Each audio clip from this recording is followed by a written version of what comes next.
ఐటీలో ఎంట్రీ కావాలా? Trainee software engineer గా అజా కోడింగ్ ట్యూటర్ లో 2 వీక్స్ ట్రయల్ పీరియడ్ లో వెంటనే చేరండి. నమస్తే వంశీకృష్ణ గారు. నమస్తే మేడం. స్వాతి ప్రియ ఈ అమ్మాయి గురించి, ఈ అమ్మాయి సూసైడ్ గురించి మనం కంటిన్యూస్గా వీడియోస్ చేస్తూనే ఉన్నాము. పేరెంట్స్ మాటలు వింటుంటే, అటు స్టూడెంట్స్ మాటలు వింటుంటే రెండు రకాలుగా ఇది హత్య, ఆత్మహత్య కూడా అర్థం కాని పరిస్థితి. ప్రస్తుతానికైతే విచారణ కొనసాగుతూ ఉందని చెప్తూ ఉన్నారు. ఏదేమైనా ఒక వయసు వచ్చిన ఆడపిల్ల చేజారిపోవడం అనేది తల్లిదండ్రులకి తీరని శోకమనే చెప్పాలి.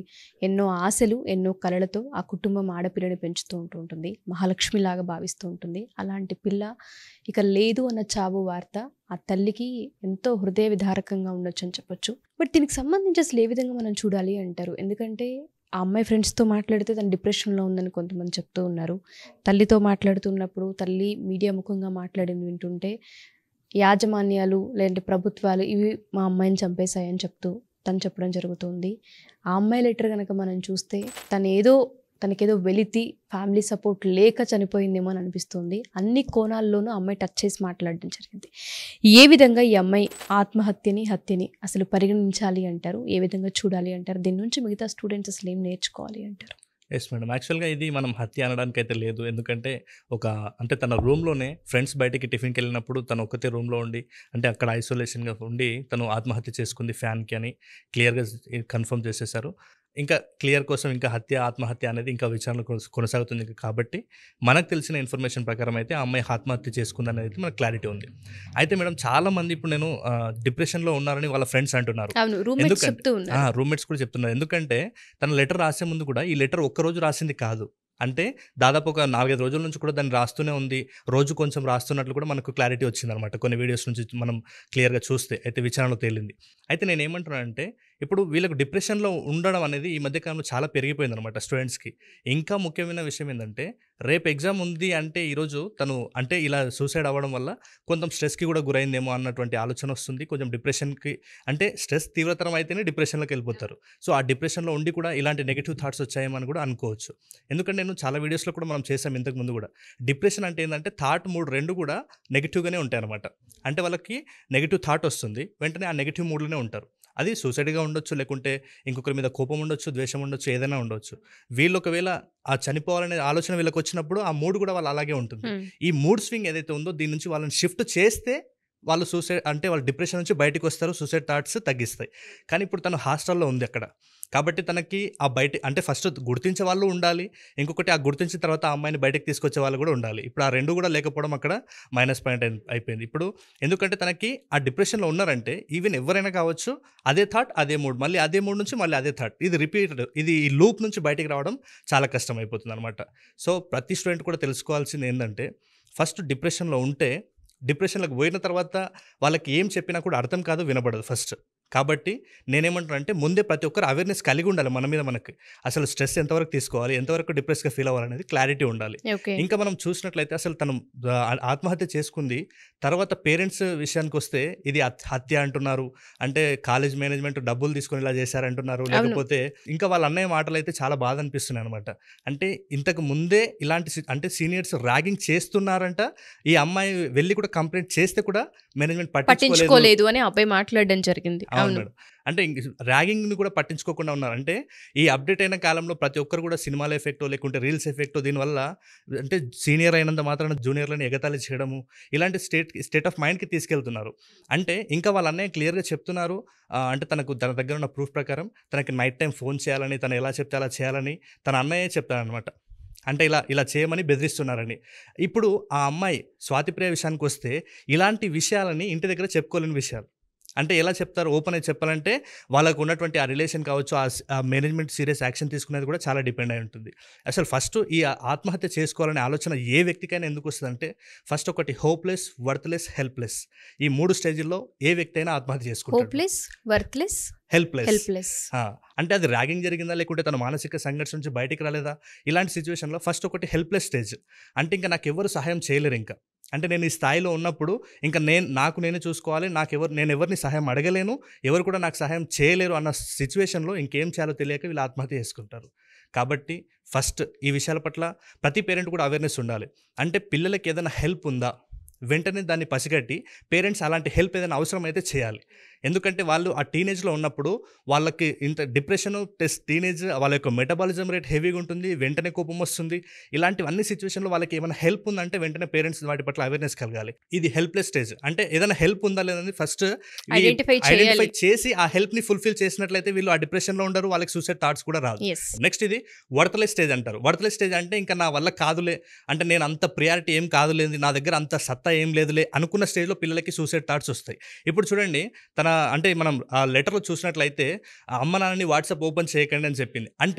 అంటే ఇంకా ఏమైనా ఈ ర్యాగింగ్ పరంగా కూడా ఏమైనా ఉన్నాయనే అనుమానాలు కూడా వస్తున్నాయి అనమాట. అంటే నా మొబైల్ ఓపెన్ చేయకండి, ఒకవేళ మీరు ఓపెన్ చేస్తే మీకు నన్ను చంపేయాలన్నంత కోపం వచ్చినా కూడా అని చెప్పింది. మీకు చంపేయాలన్న కోపం వచ్చినా కూడా నేను బతికి ఉండలేను, కాబట్టి నా బాడీలో అవసరమైన బాడీ పార్ట్స్ని వేరే వాళ్ళకి ఎవరికైనా దానం చేయండి అని చెప్పింది అనమాట.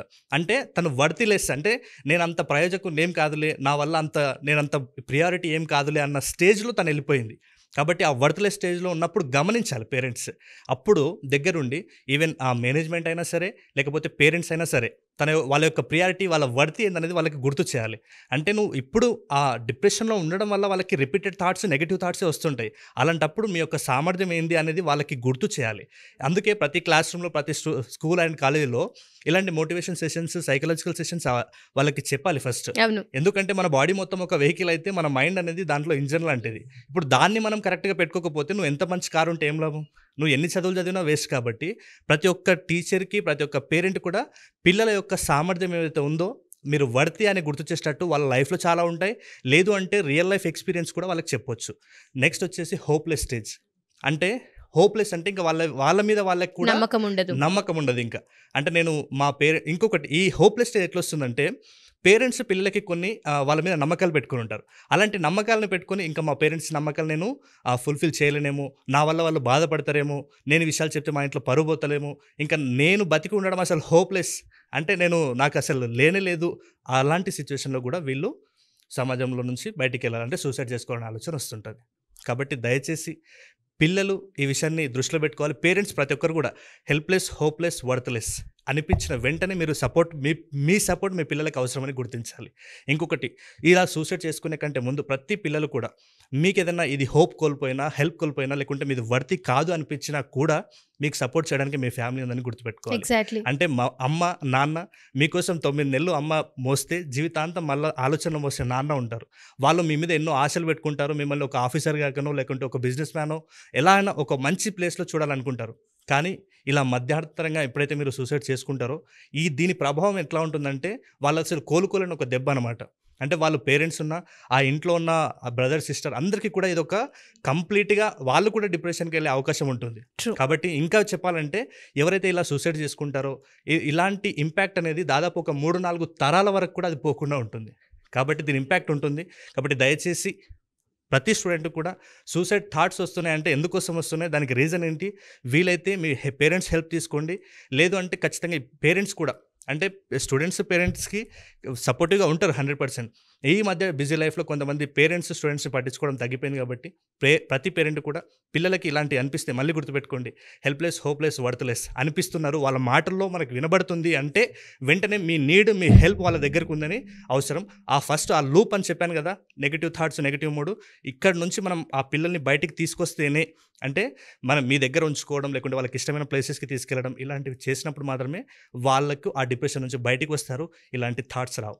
మీరు చెప్పిన పాయింట్స్ ఏవైతే ఉన్నాయో హోప్లెస్, వర్త్లెస్, హెల్ప్లెస్, ఈ 3 పాయింట్స్ మీదే ప్రతి ఒక్కరు డిప్రెషన్, యాంగ్జైటీ, స్ట్రెస్ అండ్ ఫైనల్గా సూసైడ్స్ వరకు వెళ్తూ ఉంటుంటారు. మీరు చెప్పిన ప్రతి పాయింట్ కూడా ఎస్పెషల్లీ పేరెంట్స్ ఎవరైతే మా ఈ వీడియో చూస్తూ ఉంటుంటారో స్వాతి ప్రియ ఇన్స్టెంట్ చాలా గుణపాఠం అని చెప్పొచ్చు.